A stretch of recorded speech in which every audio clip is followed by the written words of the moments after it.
Now we are going to understand the mechanism of hearing. We had seen in our lesson on the ear, that was anatomy of the ear, we had seen that ear is divided into three parts: external, middle and internal ear.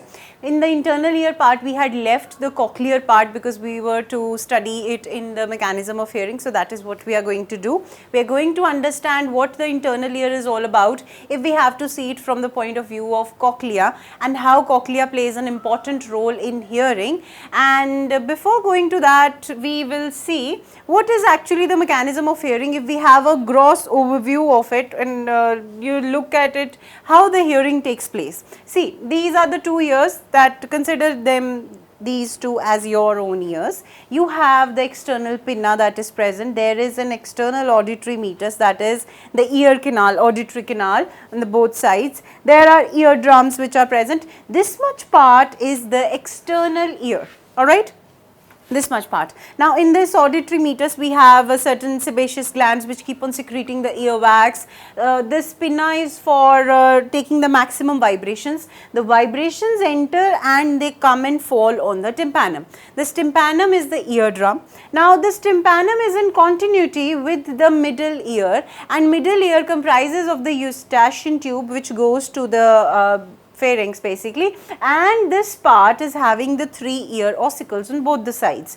These ear ossicles are in contact with the internal ear through the oval window. As you can see over here, we had discussed about it. As they are in contact with the cochlear part, the vibrations which were taken up by tympanum, they are passed to the cochlear part. The cochlea takes up those vibrations. Those vibrations are going to start some or other nervous impulse which would be perceived by the auditory nerve on both the sides. This impulse is going to go towards the auditory centers of the brain, where it would be processed, and then we are going to understand what is being spoken, what the vibration was all about. As you can understand what I am speaking now, that is all thanks to this mechanism which is going.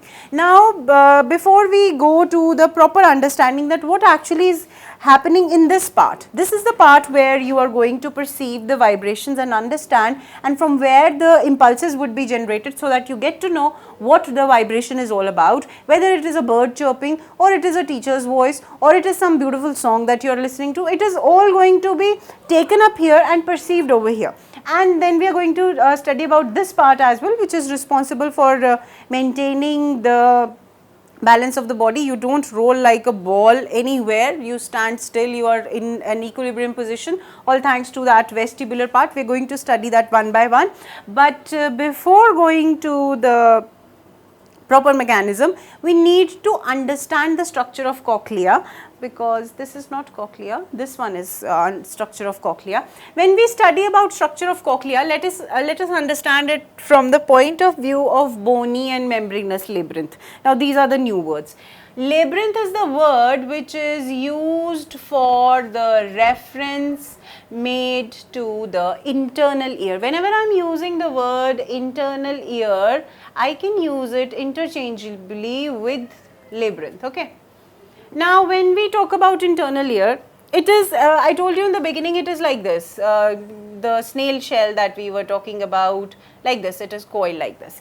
If we open that coiling, okay, if that coiling is to be opened up, it will be like this only, and I am cutting this part and observing it from inside, then this is what I get. Okay, supposedly you are having a coil or you are having a pipe, supposedly you fold it, and then that case would be cochlea. But if you open it up back into its original position, it would look like this, and then you see its transverse section. This is what you get. I hope I am trying to tell what I am trying to tell you, you are getting it. Do it with any pipe if you are having any simple tube, if you are having that is flexible. Coil that tube, that is what cochlea looks like, and then open it. That is what cochlea would be if it is to be opened up. Now this part that is being shown over here, this is that opened up coil, and we are cutting it and seeing it from inside like this. Like this you are observing it, okay. So that is what we see, this is what we see. This is how we have to understand cochlea, and this is what we see inside it. Okay, that is clear. Now, what is inside the labyrinth? What this entire internal ear is all about? First of all, before coming to this part, we have to see the composition of the labyrinth. Labyrinth is divided into two parts. One is bony labyrinth and other is membranous labyrinth. And if you remember, the previous lesson was ended on the note of endolymph and perilymph, which is a fluid like substance that is almost identical to cerebrospinal fluid and rest of the fluids in our body, and that endolymph and perilymph is named according to the arrangement. Now what that arrangement is? Supposedly, in the simplest way, I have to represent labyrinth to you. See students, one thing you have to keep in mind, it might be confusing you a lot, this ear thing, it is simplest as I am trying to tell you. You just have to open it up. Supposedly you have an ear not in its original arrangement as we saw earlier, you have it in the simplest arrangement. It would be bony and membranous labyrinth, and it would be something like this. There is outer cage known as bony labyrinth. Inside it you are going to find membranes. In between the bony labyrinth and the membranous labyrinth, you are going to find this much part filled with perilymph,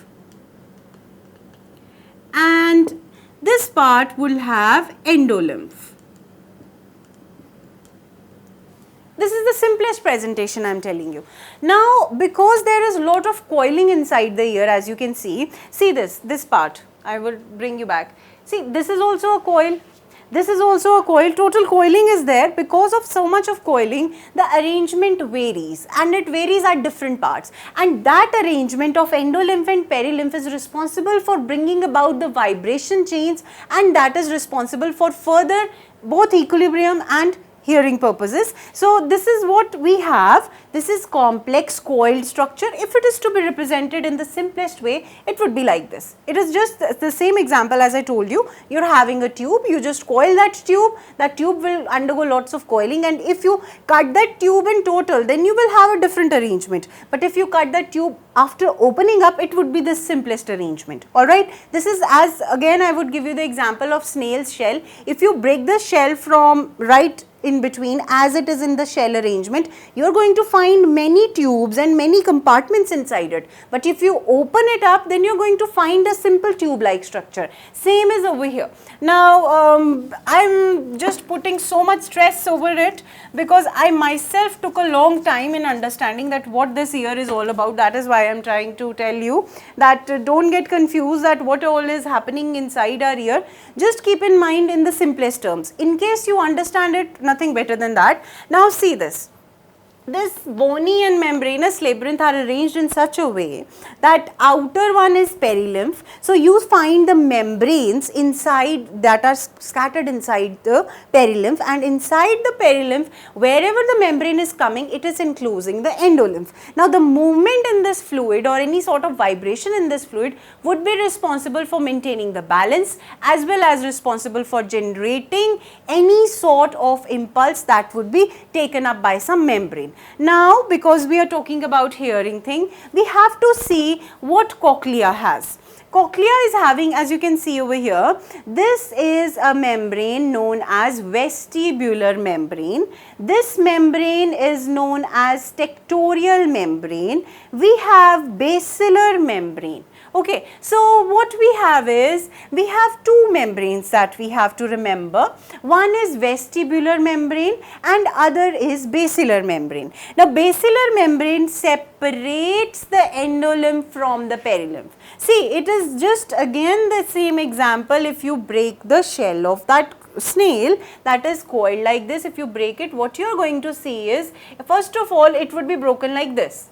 It would be something like this. Inside it you are going to find chambers because it is coiled. Now these chambers individually, if you observe it, this is what we see in the case of cochlea. What you have is that there is a membrane known as vestibular or Risner's membrane. Other name for it is Risner's membrane. This vestibular membrane is responsible for separating this part of ear, and this basilar membrane is responsible for separating this part. Now what happens is, these two parts, they form the one which is close to the vestibular part, that forms the scala vestibuli, and the lower one which is in contact with the cochlear nerve, which is close to the cochlear nerve and it is close to the round window of cochlea, that forms the scala tympani. Now inside scala tympani and scala vestibuli there is perilymph present, and then we have another part that is present over here, that is having the endolymph inside it, the separated part. Okay.